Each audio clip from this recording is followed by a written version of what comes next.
So I didn't take offence at this. Okay. So it looked like a factory, it looked like the canteen. There's a white guy with a Tupperware bowl eating his lunch, and there's a guy with a camera. You don't see the guy with the camera. He walks in filming, and he says to the guy, "What are you eating? We're all what's the word I'm looking for? We don't eat. Fasting, 'cause it's Ramadan, and you shouldn't be eating, do they?" And it felt to me like a little bit of banter.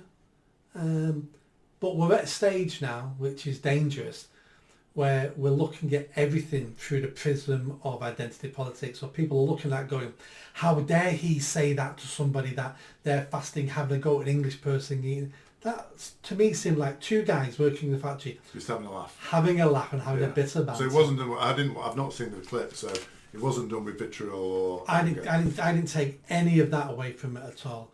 It's exactly what a work canteen should be like, taking the mickey out of each other and having a laugh and a joke. Yeah. Two different people from two different religions, absolutely fine with that. Yeah. But we're all becoming oversensitive. Hypersensitised to everything, and if we're not careful, it's not if we're not careful, if the government doesn't get a grip over the next couple of years, I foresee violence. I foresee extreme violence on the streets.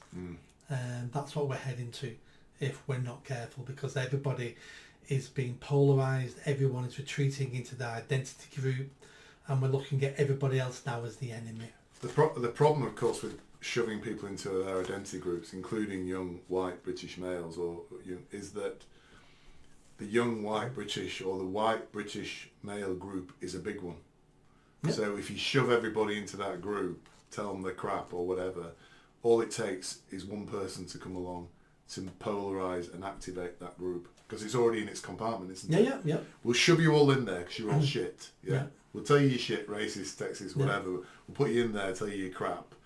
Once you know you're in there, all it takes is one person to come along to identify to those people that they're a group, and they're a big and powerful group as well. There's people out there already trying to do it. Yeah. What we're missing at the moment is the catalyst. Yeah. If the Manchester Arena bombing happened today, it'll be a different situation altogether. Really?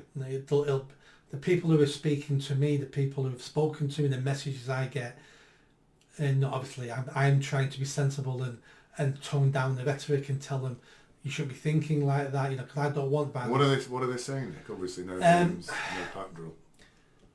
If I had to summarise what they're saying, I'm hearing people saying that they need to start patrolling their areas with weapons. They need to close down the mosques, and we're going to close down those mosques. If anything happens, we're going to take justice in our hands now, because there's a two-tier policing system now. We're not going to get justice, and that's the feeling at the moment out there. That's interesting. And we know if that's the feeling, innocent people will get hurt. Yeah.